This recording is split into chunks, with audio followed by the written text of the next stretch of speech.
Magandang umaga po sa ating lahat, JTG family. Bago po tayo magsimula, konting paalala sa ating announcement. Una na po dyan, magkita-kita po tayo tuwing midweek service. Yan po ay ginaganap tuwing Wednesday, alas 7 ng gabi. Magsama-sama rin po tayo every month. Tayo may Fuel Night Friday po natin yan ginaganap 7 p.m. dito po sa ating JTG GMA Hall. Also, we would like to encourage everyone at full capacity na po tayo sa ating Sunday worship service. Meron po tayong 8 a.m. at 10 a.m. That's on-site. At nagsusupport tayo online 10 a.m. to 11:30 a.m. at jtg.gma.ph. And finally, we encourage everyone, sumali na kayo sa ating mga small groups. May 3 pamamaraan kung paano po tayo sasali. Meron po tayong Bible study group, discipleship group, at connect group. According to your age, we have youth, young adults, and men's and women's connect group. Simulan na po natin ang ating morning devotion. Muli, magandang umaga po sa lahat.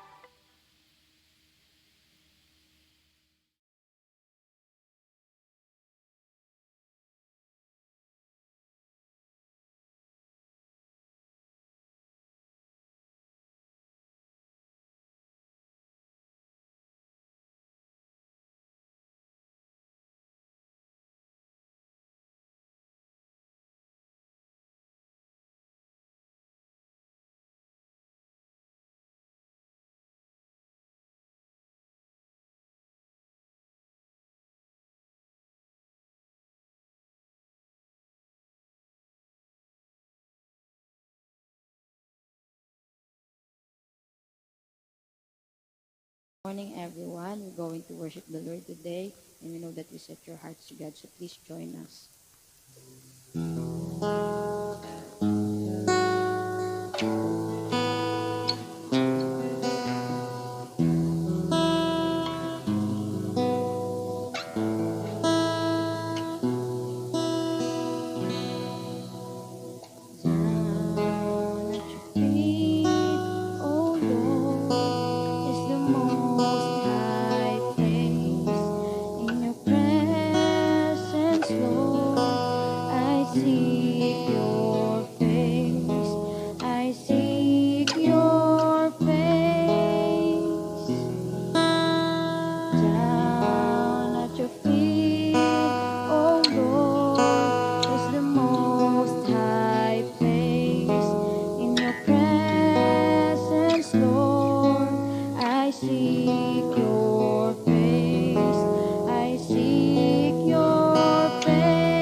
Embraced by your mercy.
Good morning po muli, JTG family. Welcome po sa ating morning devotion. Pero bago po yan, tayo po muna ay manalangin. Dakilang Diyos, magandang umaga po, Panginoon. Marami pong salamat sa panibagong araw, panibagong buhay at kalakasan, Panginoon, Lord, na pinagkaloob mo po sa amin. Salamat, Panginoon, Lord God, sa bawat buhay namin na patuloy, Lord God, na binibigyan niyo po ng pagkakataon, Panginoon, muli na makagampan, Panginoon, sa aming sarili, sa aming kapwa, aming pamilya, maging sa ministry, Father God. Salamat, Panginoon, Lord God, sa umagang ito at sa aming pong pag-aaralan, Panginoon Ama. Patuloy mo pong samahan, Panginoon, maunawaan po ng bawat isa, Panginoon, ang ayong pong tatalakayin at ito po ay maisabuhay namin, Panginoon, pagkat ito po, Panginoon, ang nais mo. Maraming pong salamat. Ito po ang aming samot dalangin sa makapangyarihan at banal na pangalan ni Jesus. Amen. Good morning po muli, JTG family. At ang ating pong pag-aaralan po sa umagang ito ay patungkol po sa contentment. At ang ating pong topic sa umagang ito ay ang title po na ating pong pag-usapan sa umagang ito ay ang A Contented Life. Ang aking pong text verse ay matatagpuan sa Philippians 4 verse 11. Okay, ang sabi ko po dito, contentment is not our natural attitude. It is not innate, but our nature. We want more and even more.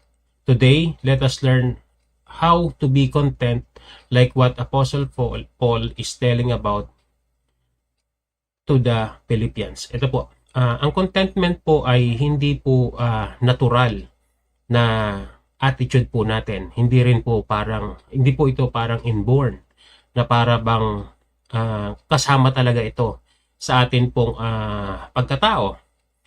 Ito po ay normal po sa atin po bilang tao, lalo po hindi pa tayo nakakilala sa ating Panginoon, na gusto po natin ay laging meron. We want more sa mundong ito. At kung titingnan po natin dito po sa ating pag-aaralan, ito pong si Apostle Paul ay nagtuturo po sa Philippians how to be content. So, tingnan po natin. Okay. From beating to imprisonment, kilalanin po natin si Paul. Paul has endured much suffering for the cause of Christ. These trials had taught Paul to be content in all circumstances, and an ability that Paul encouraged the Philippians to cultivate. Sa context po nito pong sa Philippians, nung sinulat po niya ang epistles or ito pong sulat niya sa Philippians, siya po ay kasalukuyan pong nakakulong. Actually, mula po sa beating, siya po ay naparusahan, siya po ay nasaktan, at siya po ay kasalukuyan pong nasa prison. At kung titingnan po natin na sa panahon na yan ay siguro po sa sarili po nating pananaw or pagtingin sa kalagayan ni Paul, ito po ay kaawa-awa at tila ba parang wala na pong pag-asa dahil sa panahon po na yan ay naghihintay na lamang po siya kung ano pong klaseng execution ang ibibigay sa kanya ng mga Romano. So, tingnan po natin. Ang sabi po niya sa Philippians, ito po sa 4 verse 11, "Not that I speak in regard to need, for I have learned in whatever state I am to be content." Tingnan po natin ulit. Sa kabila po ng kanyang paghihirap, sa kabila na siya po ay nakakulong, paano niya po nasasabi na natutunan pa niya po na maging kontento or content? So, ulitin po natin, "For I have learned in whatever state I am to be content." Tingnan po natin ulit. Ano po ba ibig sabihin ng content? Content meaning the word literally means self-sufficient. In Stoic philosophy, this Greek word describes a person who dispassionately accepted whatever circumstances brought. So, yun po yung sinasabi po ng content. So, ibig sabihin na po ng pagiging content or contented ay pagiging self-sufficient. So meron pong tinatawag na Stoic philosophy na ito po yung parang mga tao or samahan na naniniwala po sila sa na ang contentment po ay yung tipo bang ina-accept na po nila na anuman po ang circumstances na dumating sa kanila po, so be it. Parang ganun po ang kanila pong paniniwala. Pero tingnan po natin kung anong klase po yung pakahulugan or meaning ni Paul patungkol po sa contentment. Ito po ang sabi ni Paul: true sufficiency is found in the strength of Christ.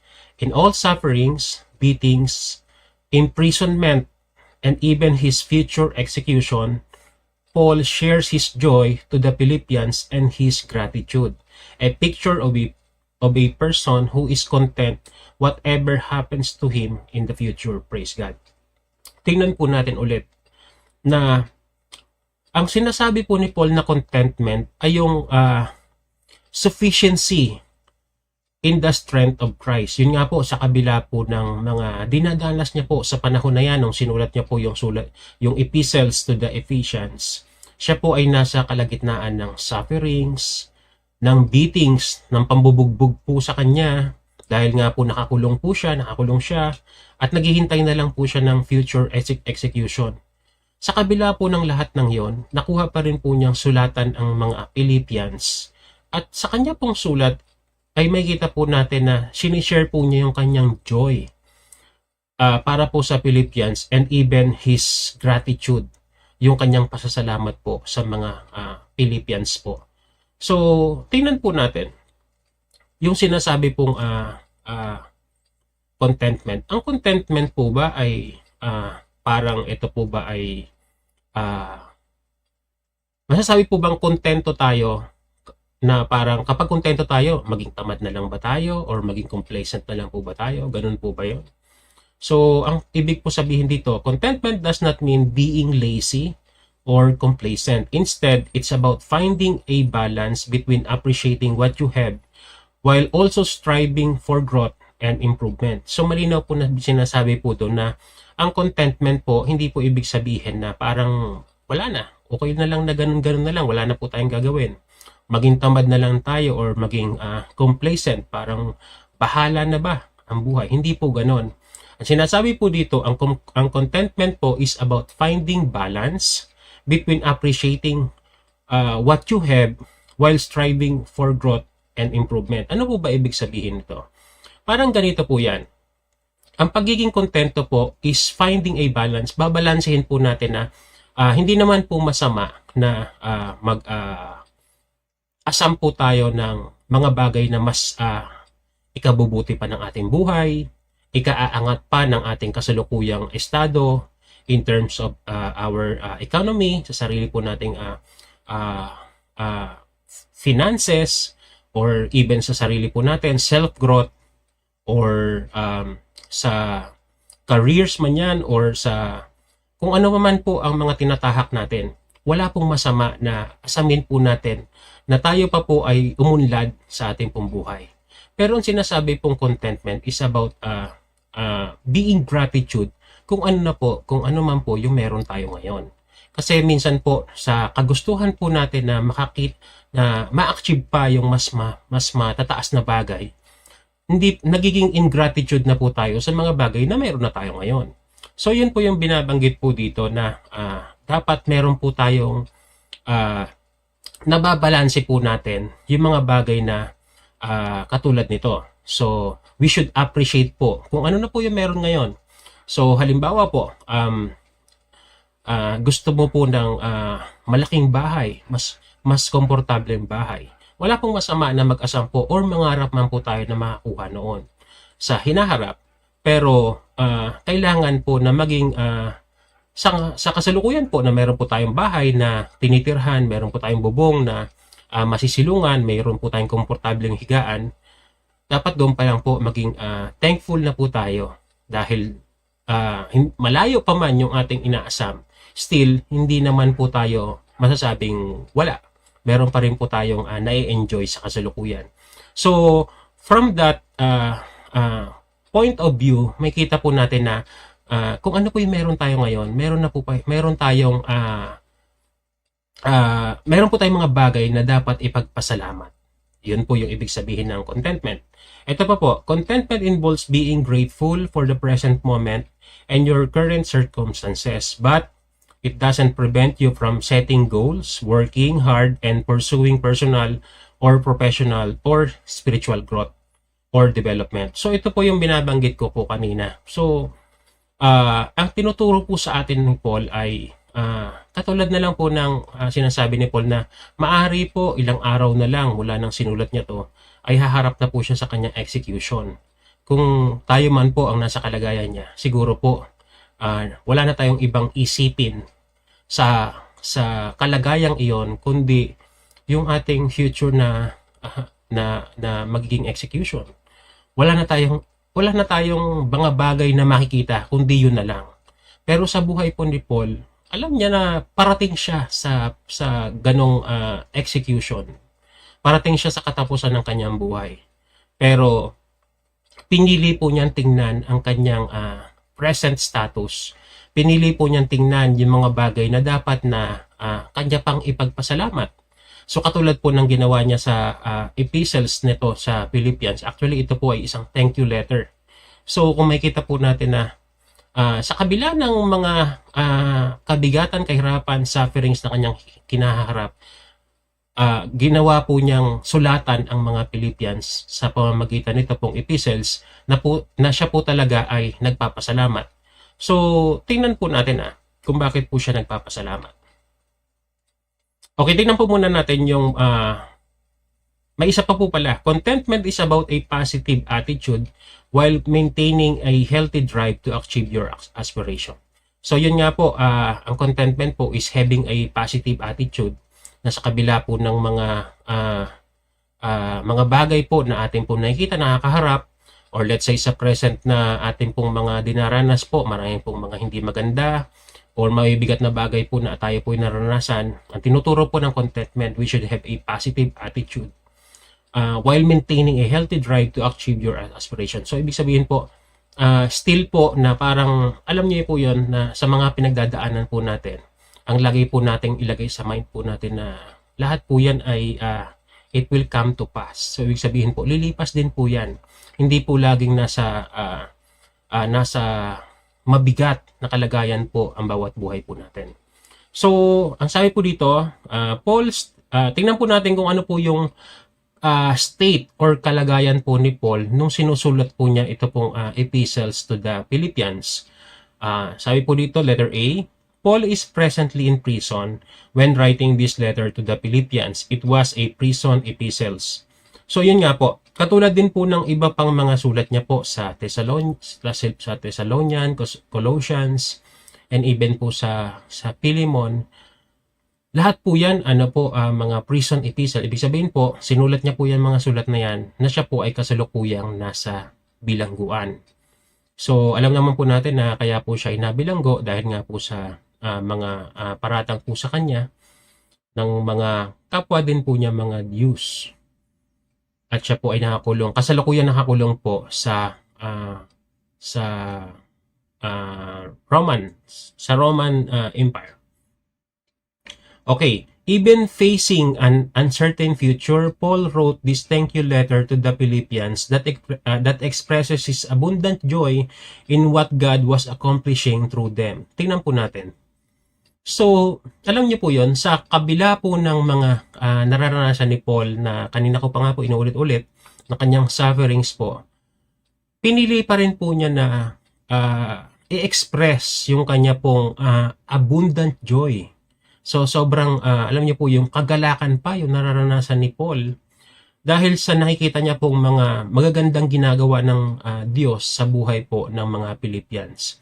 So, kung titingnan po natin na excited pa po si Paul na sulatan ang mga Philippians kasi marami po siyang magagandang bagay na napapakinggan patungkol po sa mga Philippians. And even po siya mismo po, naranasan din po niya yan. So bakit nga po ba sinulatan ni Paul bakit nga po ba sinulatan ni Paul ang mga Philippians? At sinasabi ko nga po dito na ang Philippians, epistles to the Philippians is a thank you letter mula po kay Apostle Paul. So, tingnan po natin. Paul is thanking the Philippians to express his gratitude for their support in partnership in the ministry.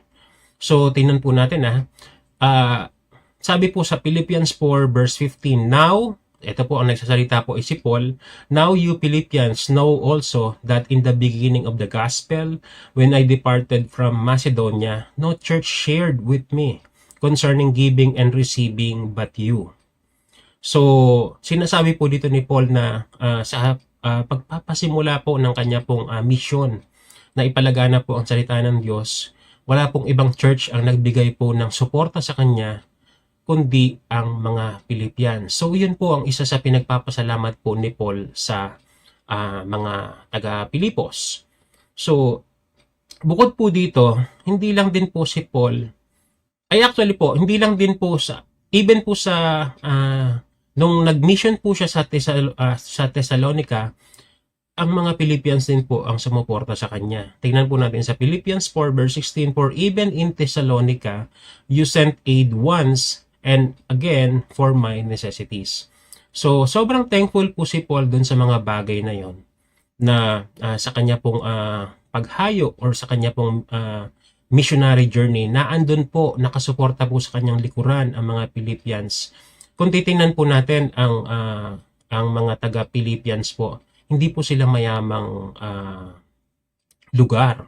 Hindi po sila mayamang community. Pero kung titingnan po natin, bakit pa nakuha nila na sumuporta pa kay Paul na para bang hindi naman sila yung mga mayayamang mga church ng mga panahon na yon, pero bakit sila yung tumutulong kay Paul? Ang mindset po kasi ng mga Philippians ay hindi po sila nagbibigay dahil nag-expect sila ng reward mula sa Diyos. Ang mindset po ng mga Philippians is naniniwala po sila sa journey po or sa mission po ni Paul. Naniniwala sila sa gospel. Pangalawa po, naniniwala po sila na kailangan na even sa pag-support financially, kailangan na andun sila to support the gospel, to support the ministry, and to support po ito pong missionary journey ni Paul. Ganon po ang kanilang mindset. Hindi po sila nagbibigay dahil gusto po nila ng kapalit. Nag-i-invest po sila para sa gospel, para po mas lalo pa pong mapalagana po ang gospel ni Jesus Christ. Praise God po sa buhay ng mga Philippians. So, mula po doon, tingnan po natin yung concept of contentment na tinuturo ni Paul po sa mga Philippians. So, tingnan po natin. Ang sinasabi po niya, true contentment comes from a mindset focused on Christ. So, ang tinuturo po ni Paul na being contented in life, dapat po yung mindset po ng Philippians is maging focus po yung kanila pong mindset or yung kanilang mind po kay Jesus Christ. So number 2 po, true contentment is a mindset focused on spiritual growth rather than external circumstances. Ano po ibig sabihin nito? So, sa mga panahon po na hindi naman po lagi ang buhay po natin ay smooth sailing, lagi po meron po tayong mga circumstances. Kapag sinabing circumstances, marami po mga bagay yan.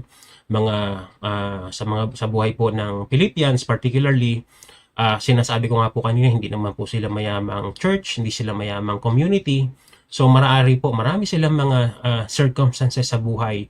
Maaring hirap sila sa buhay, hirap sila sa mga sa kanila po mga ginagawa, pero ang sinasabi po dito ni Paul ay mag-focus pa sila sa kanilang spiritual growth, na kahit po maraming circumstances sa buhay natin, still wag po nilang pabayaan ang kanila pong spiritual growth.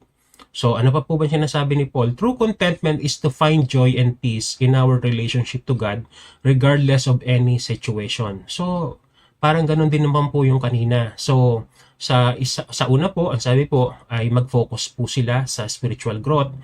At yung sa pangatlo naman po, true contentment daw po is to find joy and peace. Sa kabila po ng mga circumstances po, we should find joy and peace sa mga sa bawat pagkakataon, di ba lagi po naman sinasabi yan ng Biblia na rejoice always in the Lord. So yun, ganun din po yung sinasabi dito ni Paul. So number 4 po, Paul expresses that he has learned to be content in all situation, whether in abundance or in need, because he draws strength from Christ. So nakikita naman po natin na kilala na po natin lahat na si Paul po ay nanggaling din po siya sa prominenteng angkan. So let's say marami, kumbaga parang nabuhay din po siya in abundance. Pero sa kanya pong missionary journey, maraming pagkakataon din po na sobrang daming paghihirap din po ang naranasan nila. Nakaranas po siya ng shipwreck, nakaranas din po siya na magutuman, mapagod, mahirapan. Pero ano po yung sinasabi niya? Kontento daw po siya. Dahil ano po ba yung sinasabi niya doon? He draws strength from Christ. So, sobrang ganda po ng heart at saka ng mindset po ni Paul na sa lahat po ng kanyang paghihirap, sa kanya pong ginagawa po para sa Panginoon, naandun po na ang kanya pong kalakasan na sinasabi niya is from our Lord Jesus Christ. Salamat po sa buhay ni Paul.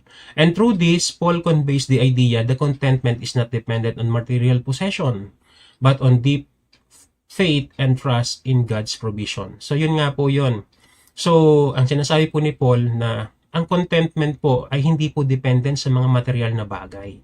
So, alam niyo po, marami pong mga bagay po na maaari natin makamtan. Pero siguro po yung kasiyahan po natin sa mga bagay na material ay hindi po pangmatagalan.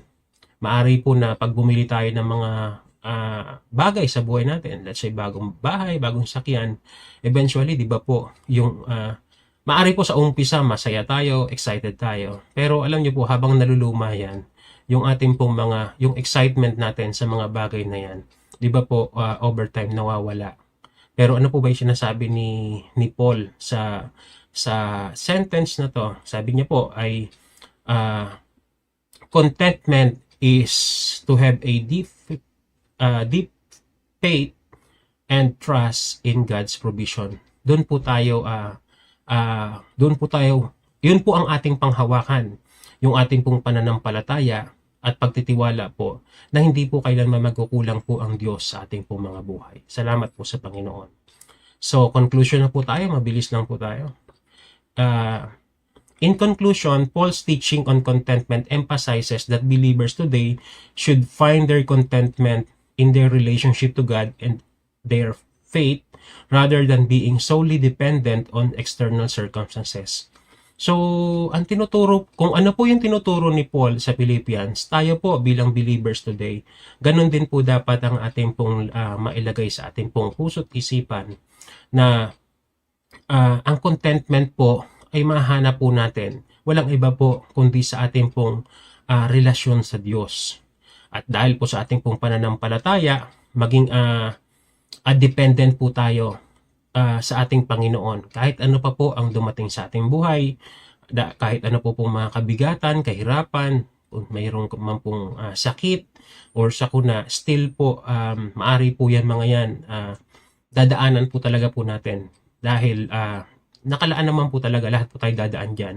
Pero kung mayroon po tayong matatag na pananampalataya at relasyon sa Diyos, ang lahat pong yan ay magiging magaan dahil naniniwala po tayo na ang lahat po ng bagay na yan, ang mga solusyon po niyan ay ipagkakaloob din po ng ating Panginoon. Salamat po sa Panginoon. So ano pa ba? He encourages, ito po sabi ni Paul, he encourages them to cultivate gratitude, trust in God's provision, and willingness to adapt in various situations. So tayo din po bilang mananampalataya, sa bawat araw po na minsan hindi po maganda yung gising natin or minsan parang hindi pa tayo kontento kung ano po yung nararating natin sa buhay. So, i-practice po natin katulad po ng tinuturo ni Paul na dapat po mag-cultivate tayo ng gratitude. So, sa lahat po ng bagay na meron tayo na sa panahon ngayon or sa present na kalalagayan natin, lagi po tayo magpasalamat. Yung buhay pa lang po natin, isa pong malaking dahilan na upang ipagpasalamat natin sa Diyos. Dahil kung hindi na po tayo nagising, wala na tayong buhay, tapos na, wala na po pala tayo. Wala na tayong magagawa. Pero dahil po, kung tayo po ay nagigising sa umaga, may kalakasan, nakakapag-isip pa rin po tayo ng malinaw, meron po tayong nakakain pa or malusog po ang ating pangangatawan, isa po yan sa dahilan na tayo po ay maging lagi po magpasalamat sa Diyos. Hindi lang din po yun. Katulad po ni Paul na sa kabila po ng kanyang kalagayan, nakakulong na nga po siya, di ba? At alam niya po na anytime po i-execute na siya. Pero nakuha pa rin po niyang isingit ba na ipagpasalamat po or sulatan ng Philippians upang magpasalamat. Tayo din po, marami po tayong mga tao na hindi siguro natin nabibigyan ng panahon or wala tayong pag-iisip na parang ito palang mga tao na to ay dapat kong pasalamatan. So, sa bawat pagkakataon po ng ating buhay, tingnan po natin kung meron ba tayong dapat pagpasalamatan sa bawat araw ng ating mga buhay. Una sa Diyos, pangalawa po sa kapwa natin na nararamdaman natin sa heart natin na dapat nating pasalamatan. So, lagi rin po naandun na lagi po tayong manampalataya na ang buhay po natin ay nakaangkla na rin po sa Diyos at lagi po tayong maniniwala at nananampalataya na ang lahat po ng ating pangangailangan ay pagkakaloob din po sa atin ng Diyos. So, maging dependent po tayo sa Panginoon rather than external circumstances. So, katulad po na sinabi ko kanina, lahat po ng circumstansya ng ating pong buhay, ang lahat po ay nasa kapahintulutan din po yan ng ating Panginoon. Good or bad, ay bahala po ang ating Panginoon sa ating pong mga buhay. Manampalataya lang po tayo. So, contentment, as Paul teaches, doesn't mean stagnation. It involves maintaining balance between appreciating the present and striving for growth. So, katulad po ng kaninang pinag-usapan natin, hindi po ibig sabihin ng pagiging kontento tayo, parang stagnant na tayo kung ano lang yung state ng buhay natin ngayon. Hindi po ganon. So, ang sinasabi po ni Paul ay isik pa rin po natin na lagi po tayong mayroong growth sa bawat araw. Wala pong masama na asamin natin yung ikauunlad pa natin sa lahat ng aspeto ng ating buhay. Pero dapat po, lagi po nating hanapin yung balance na hindi po tayo parang nakafocus na lang po sa mga bagay na yon. At nakakaligtaan na po natin yung mga maliliit na bagay or yung pinapagawa sa atin ng ating Panginoon. So, lagyan po natin ng balance po yung ating po mga ginagawa. So, ultimately, contentment is having a sense of inner peace and joy. Regardless of life's up and down, we must also stress that regardless of all situation, good and bad, we must hold on sa ating Panginoon. So, yun nga po, ang contentment po ay alam po natin na minsan marami po pong mga bagay na gusto natin makamit sa buhay. Pero hindi po yun yung parang aalis sa atin ng joy or nag-aalis sa atin ng peace. Dapat po nandun pa rin po na ang pagiging kontento po, nandun po yung ating pong joy, ating pong peace, na kahit pa wala pa tayo doon, masaya naman tayo. Or gusto nating ma-achieve yun, pero hindi yung parang on the process, mawawala po yung ating joy and peace. Huwag po nating pababayaan yun dahil yun po ang sinasabi po dito ni Paul. So, katulad po ng sinasabi natin, pinag-usap po natin kanina, na parang alam niyo po yun, na sa kabila po ng kahirapan, sufferings po ni Paul, na siya nga po ay nakakulong, siya nga po ay napaparusahan, lagi po siyang nasasaktan. Sabi nga po, lagi po siyang nabibit, nasasaktan. At anytime ay kakaharapin na po niya ang kanyang execution. Pero ito po yung verse na iniwan niya po sa atin. Sabi po niya sa Philippians 4 verse 13, I can do all things through Christ who strengthens me. Sa kabila po ng lahat ng bagay na alam niya po na mararanasan niya in the future, hindi po nawawala yung kanya pong pananampalataya na kaya niya pong gawin ang lahat dahil naandun po ang ating Panginoong Hesus na patuloy po na nagpapalakas sa Kanya. Ganon din po tayo, hindi po natin kailanman hindi po natin siguro mararanasan yung naranasan ni Paul, pero nananampalataya po tayo na kung katulad po ang mindset natin or ang puso natin katulad po ng puso ni Paul, siguro po mas lalo nating mananamnam yung sinabi niya sa verse na to. I can do all things through Christ who strengthens me. Maraming pong salamat, JTG family. Pagpalain po tayong lahat ng ating Panginoong Hesus. Tayo po'y manalangin. Hallelujah, hallelujah. Heavenly Father, we bless your name, Lord God. We praise you. We thank you for this privilege, Lord, to come into your presence. Thank you for your mercy and grace, Lord. Hallelujah. Thank you so much, Lord God, for your word na aming napakinggan sa umagang ito, Panginoon. We pray, Lord God, na bawat taong nakapakinig sa salita mo, ito po ay iti-treasure sa aming mga puso, Lord. Hallelujah. At ito po, Panginoon, ay aming isa sa buhay, Panginoon. At ikaw po, Lord God, ang magpalago, Panginoon. Lord, sa bawat puso, Panginoon, ng mga anak mo, Lord God. And we lift up to you, Lord God, Father God, in prayer, ang body of Christ na magkakaisa yamang kami ay iyong tinawag, niligtas, pinili, tinuwid at luluwalhatiin. Kami ay magkakaisa sa pinapagawa mo, Panginoon, yung Great Commission, Panginoon, sa pag-share ng Gospel of Grace upang maraming mga lost souls, Lord, na maligtas sapagkat ayaw mo, Lord God, na ang tao ay mapahamak sa dugat-dugatang apoy, Lord. Magkakaisa ang bawat anak mo, Panginoon, Lord, in the life of the body in building and edifying one another, Lord God. We pray, Lord God, na ang mga anak mo ay patuloy na mamuhay ng may kabanalan, yamang ikaw, O Diyos, ay banal. Mamuhay ng may pag-ibig, agape love, yamang ikaw, O Diyos, ay pag-ibig. At patuloy kaming lumalago, Lord, sa pananampalataya, Panginoon, lalo na sa last days na ito, Panginoon. Hallelujah, Lord God. At patuloy namin i-acknowledge, Lord, na mahal mo kami, Panginoon, at katunayan, Lord, ay pinapatunayan mo ito, Panginoon, doon sa krus ng Kalbaryo, Lord God. At salamat ng marami, Lord God. Hallelujah. We also pray, Lord God, ang leadership of the church, Lord. Lahat ng Christ-centered church, Panginoon, at lalo na sa JTG Dasma, GMA at sa lahat ng mga outreaches church. Patuloy mo bigyan ng wisdom, Panginoon, ang church leader, Panginoon, na itinalaga mo, Lord God, to navigate the church, Lord. We pray, Lord God, double portion of anointing, Panginoon. Holy Spirit, ikaw ang patuloy na kumilos, Lord God, at manguna, Panginoon, sa kanila, sa mga ipapagawa mo sa kanila bilang mga leader, Panginoon. Hallelujah, hallelujah, Lord God. At ito po, Panginoon, ay aming samo at dalangin sa matamis na pangalan ng aming Panginoong Hesus. Amen and Amen.